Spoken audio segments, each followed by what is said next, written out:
है दीपक, बसु विधि करते धूप दहन।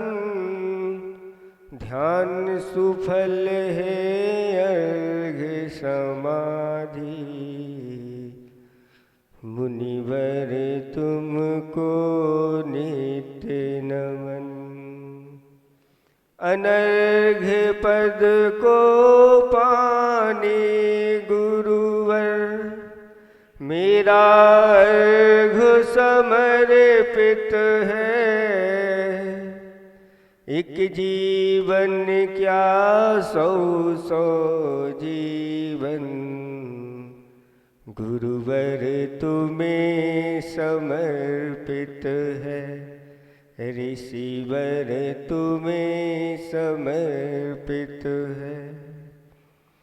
देवादिदेव 1008 कुंडलपुर के बड़े बाबा की जय।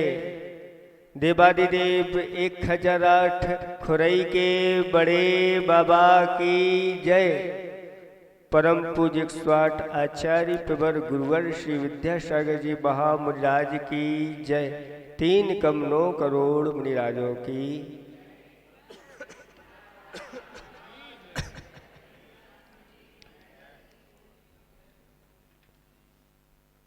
धर्म स्नेही भवात्माओं,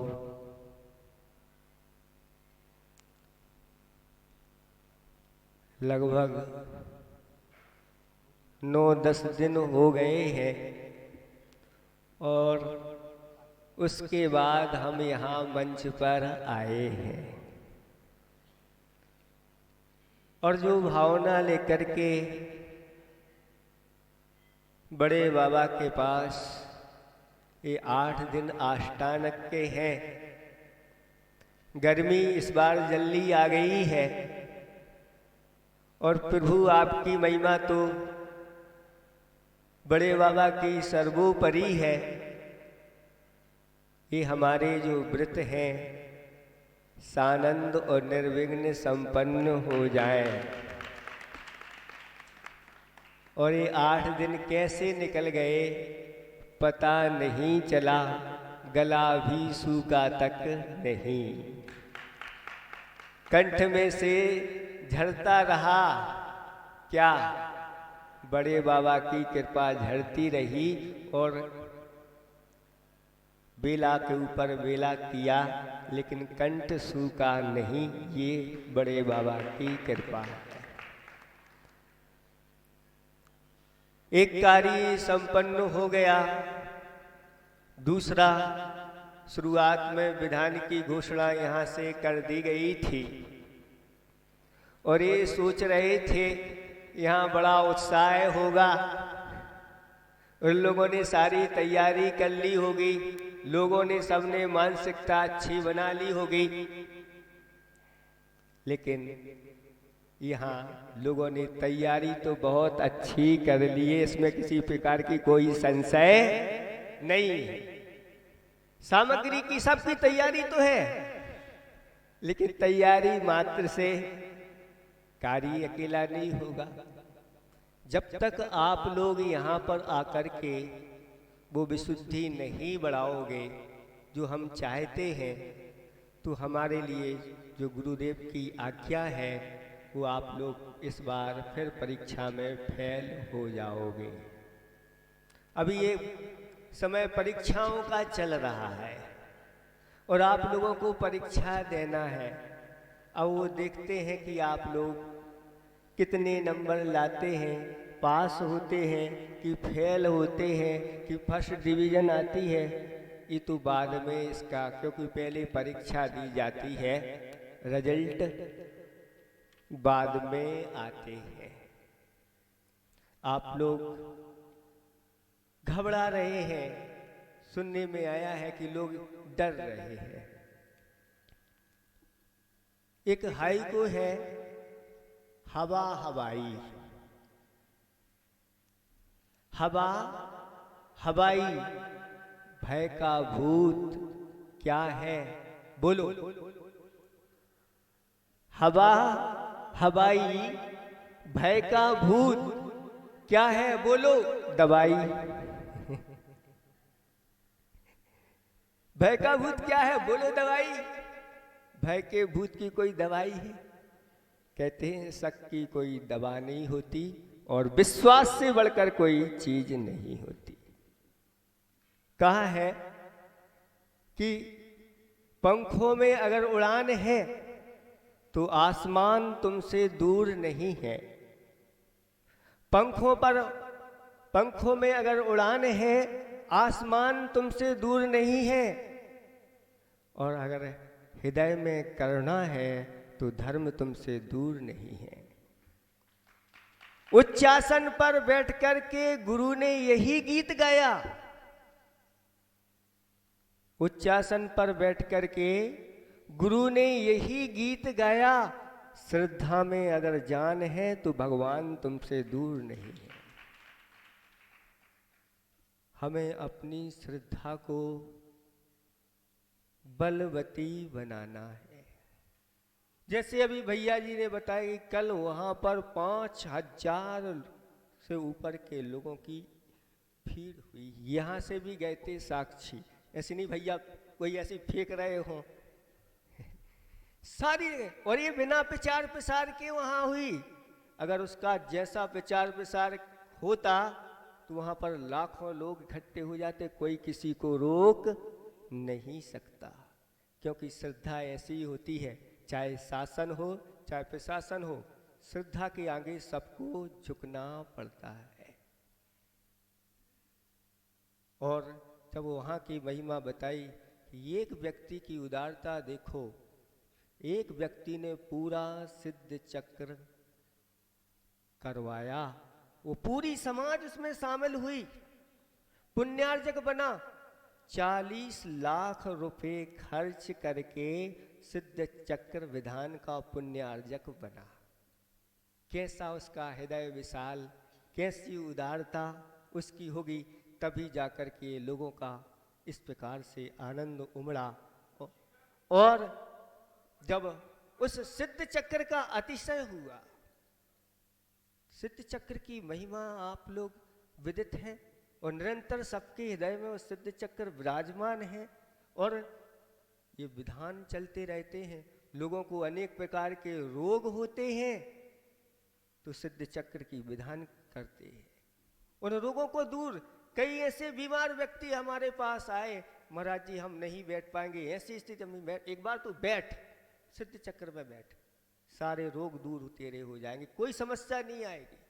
वो बैठा और चल नहीं पा रहा है, वो सिद्ध चक्र में नृत्य कर रहा है। ऐसे भी लोग। और यहाँ पर सिद्ध चक्र में आकर के कोई बीमार हो जाए, बीमारी दूर करने के लिए ही सिद्ध चक्र की रचना होती है।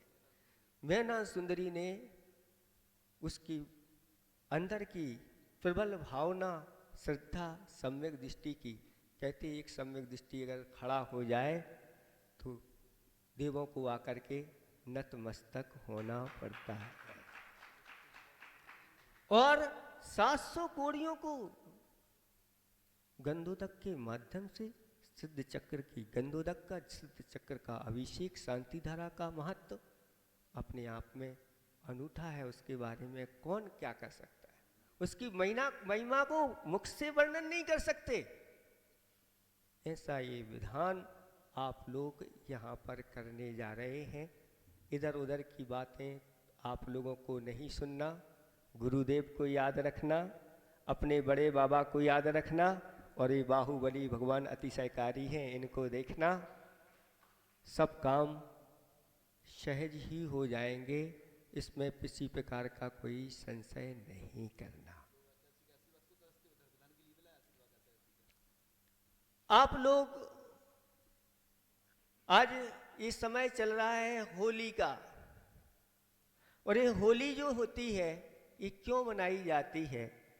आज ये कलिकाल है, और कलिकाल में जितनी विकृतियां आती चली जाती हैं उनको तो लोग अपनाते चले जाते हैं, और अच्छी संस्कृति लोप होती चली जाती है। ये होली क्यों हुई, किस प्रकार से हुई? आचार्य भगवंतों ने वर्णन किया कि 8 दिन देवगण जाकर के नंदीश्वर में और महापूजा विधान करते हैं, और जब वहाँ से निकलते हैं तो रंगे रंगे दिखते हैं, केसर में रंगे हुए रहते हैं, इतनी द्रव्य चढ़ाते हैं, दिव्य सारी चीजें रहती हैं, दिव्य सुगंधी रहती है, दिव्य गंध रहती है, दिव्य केसर होते हैं, और वह ऐसे रंग जाते हैं जैसे होली खेल करके आए। ये बाहरी होली का त्योहार नहीं, ये कर्मों की होली खेलने का त्योहार है, जिनेंद्र भगवान की भक्ति करने का त्योहार है।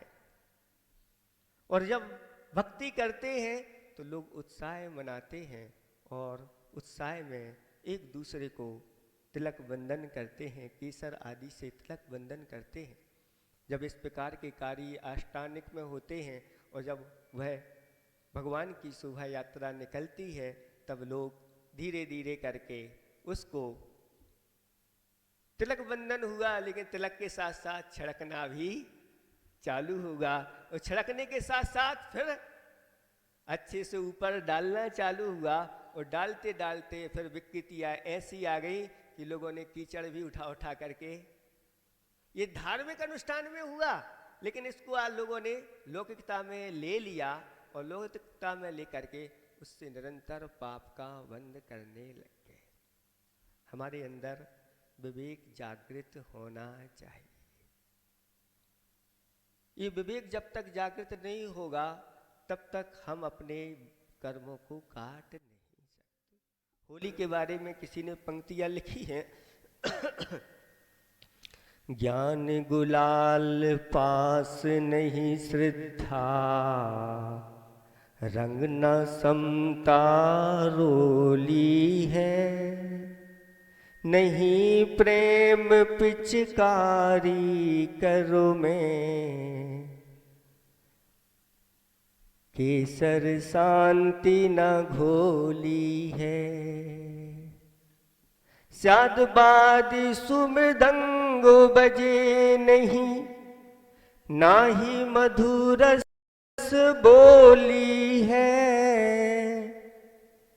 कैसे पागल बने हो चेतन, कहते होली होली है। कैसे पागल बने हो चेतन, कहते होली होली। ज्ञान के गुलाल तुम्हारे पास नहीं है, सम्यक ज्ञान की गुलाल तुम्हारे पास नहीं है। अज्ञान रूपी अंधकार में अनादि काल से डूबे हो, मोह में पड़े हुए हो, ये मोह छूटता नहीं। हर जन्म में ऐसा ही होता है, मिलता है और मोह लगा रहता है। एक कथा आती है कि एक लाला जी बैठे हैं, चक्की की उनकी दुकान है, चक्की की मतलब चक्की नहीं बेचते पीसने की। लोग आते हैं, पीसते हैं, और बैठे बैठे अब वो संसार से ऊब गए हैं, और बैठे बैठे कह रहे हैं इस जीवन से तो अच्छा मर जाना ठीक है। वहीं से एक दिव्य ज्ञान के धारी साधु महाराज निकल रहे थे। उनके कान में भी लाला जी की बात पड़ गई, और साधु महाराज को दया आ गई, और उन्होंने कहा कि लाला जी मेरे पास एक विद्या है, स्वर्ग ले जाने वाली विद्या है, तुम स्वर्ग चलना चाहते हो तो मैं वह विद्या तुम्हें देने वाला हूं।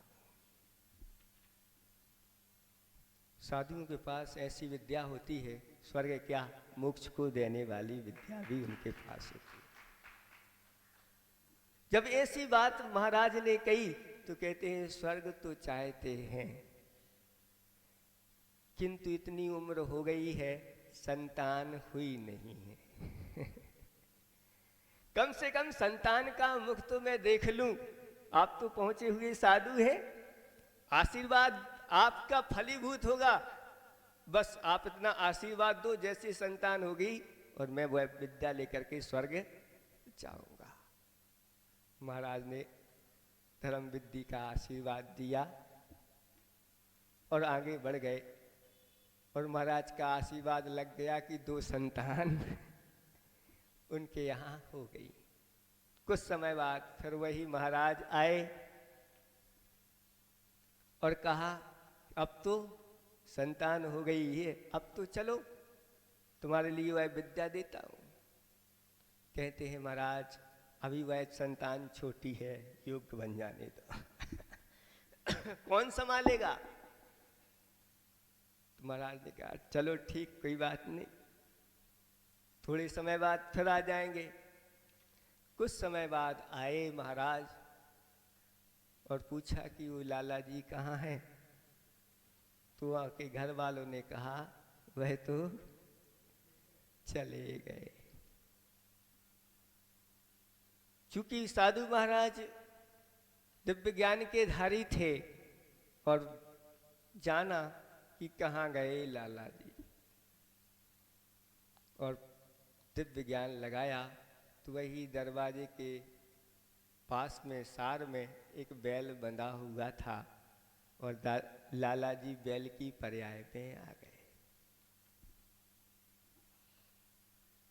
बैल के सामने जैसे ही पहुंचते हैं और महाराज कहते हैं देखो कहाँ मनुष्य बने थे तुम और इस बैल की पर्याय में आ गए। अब भी मान जाओ मेरे पास विद्या है स्वर्ग जाने की, चलो। तो वह बैल कहता है कि महाराज जी मैं यहाँ पर हूँ और सारा बोझ मैं इस घर का ढोता हूँ, ये सब मेरे बच्चे हैं, परिवार हैं। अगर मैं चला गया तो ये कोई दूसरा बैल लेकर के आएंगे, वो ढंग से काम करेगा कि नहीं?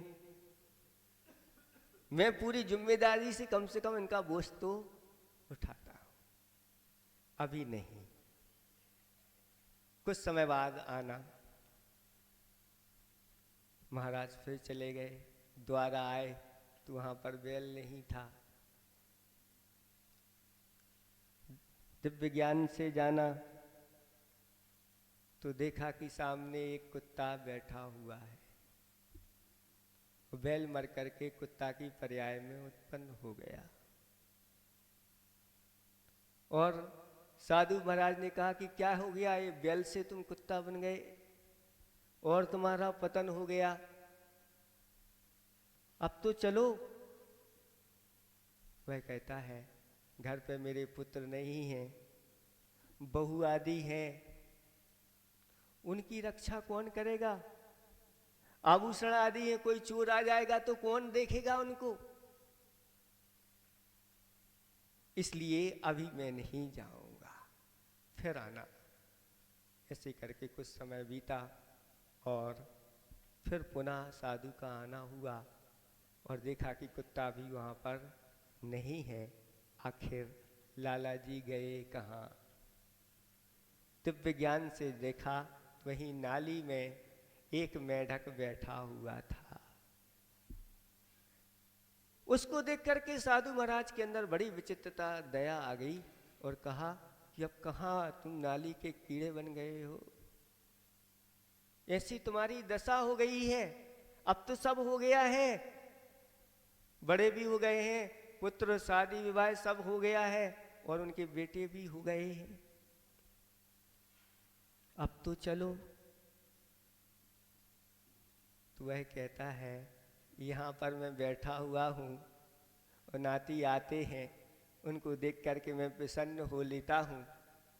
तुम्हारे लिए कोई काम नहीं है जो मेरे पीछे पड़े हो स्वर्ग ले जाने के लिए? सुन रहे हो खुरई वालों, सुन रहे हो? अच्छी तरह से सुनना। खुरई वाले भी ऐसे ही हमें लग रहा है कि महाराज को तो कोई काम है नहीं, बार बार खुरई आ रहे हो। अति परचेसु अवज्ञा ऐसा कहा है, हमें ऐसा ही लगता है। वह मेढक कहता है कि ये संसार में क्या बहुत सारे लोग मर गए, मैं ही एक बचा हूँ स्वर्ग ले जाने के लिए। जाओ, मुझे स्वर्ग नहीं चाहिए, स्वर्ग में जाके मैं क्या करूँगा, वहाँ से किसको देखूँगा, यहाँ से कम देख करके नाती पोतों को तो मैं अच्छी तरह से देख पाता हूँ और उन्हीं को आनंद होता। ये कथा हम सब संसारी प्राणी की है। हर बार जीवन में हम यही करते हैं, नाती पोते दादा दादी आदि आदि करके सब एक गति से दूसरी गति में पतन होता चला जाता है। गुरुदेव बार बार आकर के समझाते हैं, उपदेश देते हैं, फिर भी कहते हैं महाराज जी को पड़ी है स्वर्ग ले जाने की, वे ही चले जाए, हमारे लिए तो यही अच्छा है। बड़ी विचित्र है संसार की ये दशा। इसलिए भीतर का अज्ञान हटाओ, ज्ञान की गुलाल अपने अंदर भरो। जब ज्ञान जागृत होगा, ज्ञान गुलाल नहीं, पास नहीं, श्रद्धा रूपी रंग नहीं, सम्यक्त का रंग नहीं, एक बार सम्यक्त का रंग चढ़ जाता है, अनंत संसार चुल्लू भर रह जाता है, संसार के कीचड़ से ऊपर उठने लग जाता है। और ना समता की रोली नहीं है, प्रेम पिचकारी पास नहीं है, कर में हाथ में प्रेम रूपी पिचकारी नहीं है। प्रेम का अर्थ क्या होता है? आचार्य भगवंतों ने कहा कि सभी जीव सुखी रहे, सभी का कल्याण हो, सभी धर्म मार्ग में लगे, किसी को जरा भी कष्ट ना हो, सभी लोग धर्म की प्रभावना में निरत लगे रहें, ऐसी भावना करना ये प्रेम की पिचकारी कहलाती है। और केसर शांति ना घोली है, शांति की केसर हमने अपने जीवन में घोली नहीं है। इच्छाओं की पूर्ति के लिए यह संसारी प्राणी दिन रात एक करता है, उन इच्छा रूपी ज्वालाओं में जल करके समाप्त हो जाता है, शांति नहीं मिली। स्यादबादी सु मृदंग बजे नहीं, स्यादबादी जो मृदंग होते हैं, हमारा चैन जो धर्म है, इसका दर्शन अनेकांत दर्शन है। इसकी भाषा सादवाद भाषा है और अहिंसा हमारे जीवन का आधार है। सादवादी सुमृदंग बजे नहीं, ना ही मधुरस बोली है, कैसे पागल बने हो चेतन, कहते होली होली। ध्यान अग्नि पिजलित हुई नहीं, कर्मेंधन न जलाया है, असद भाव का धुआं उड़ा नहीं, सिद्ध स्वरूप न पाया है। भीगी नहीं जरा भी देखो, भीगी नहीं जरा भी देखो, स्वानुभूति की चोली है, पाप धूल उड़ी नहीं कहो फिर, कैसे होली होली है। ध्यान रूपी अग्नि अपने जीवन में जलाई नहीं है, कर्मों को कर्म रूपी ईंधन नहीं जलाया है, असद भावों का धुआं हमारे अंदर भरा हुआ है, सिद्ध स्वरूप का भान हमें नहीं है।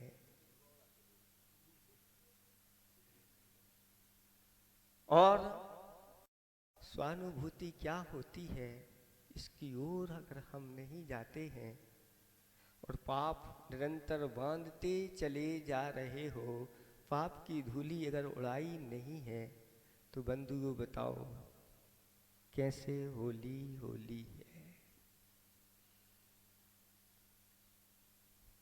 कैसे होली होली है बताओ। इसलिए आचार्य भगवंतों ने कहा होली तो खेलो, मना नहीं है आपके लिए, लेकिन कैसी होली खेलना है, इस धर्म के रंग में रंग करके आप लोगों को एक होली अपनी अद्वितीय चिर स्मरणीय बनाना है। ऐसी होली खेलो जिसके माध्यम से हो लगे कि आज मेरे सारे पाप इस होली में धुल गए। ऐसी ये सिद्ध चक्र की भक्ति यहाँ पर होने जा रही है। ज़्यादा हमें कुछ कहना नहीं, आप सब लोग समझदार हैं, इशारा ही काफ़ी रहता है। सारा भी दे दो तो भी जिन्हें नहीं कुछ करना है उनके लिए कितना भी दे दो वो कुछ नहीं होता, और जिन्हें कुछ करना है उनके लिए इशारा ही काफ़ी होता है। कहते हैं जगाया उन्हें जाता है जो सोए हों, जगाया उन्हें जाता है जो सोए हो, वो जो चिमा के बैठे हो, जो चिमा गए हो। सुन रहे हैं आप लोग? अब जो चिमा गया है उसको कौन उठाएगा? इसलिए आप लोग ऐसे नहीं चिमाओ, ये आप लोगों की परीक्षा की घड़ी है, आप लोग कुछ करके दिखाओ। हमने कहा हम तो आप लोगों के साथ हैं। जब आपके साथ महाराज आ गए हैं, एक नहीं 5-5, तो किस प्रकार की आप चिंता कर रहे हो? किसी प्रकार का संशय है? नहीं, अब कोई संशय तो है ही नहीं। और आचार्य भगवंत का आशीर्वाद है, किसी चीज में संशय नहीं करना। कोई भी खुरई वालो, इतना भी संशय नहीं रखना अपने अंदर। सारे संशय हम पुरुषार्थ करेंगे। गुरुदेव ने आशीर्वाद दिया है, जो होगा बहुत अच्छा होगा, बहुत अच्छा निर्णय होगा, बहुत जल्दी होगा। बड़े बाबा की कृपा, छोटे बाबा की कृपा आप लोगों के ऊपर है। जो हो चुका उसको भूलो और एक नया आयाम यहाँ पर आपको रचना है। ये दिख रहे हैं आप लोग अच्छी तरह से, यहाँ पर इन लोगों की सब तैयारी है। बस आप लोगों को बैठ कर के यहाँ पर 8 दिन में ऐसी भक्ति दिखाना है, वह भक्ति का अतिशय गुरुदेव के पास पहुँचे और गुरुदेव का दोनों हाथों से खुरई वालों के लिए भी आशीर्वाद। अहिंसा परमो धर्म की।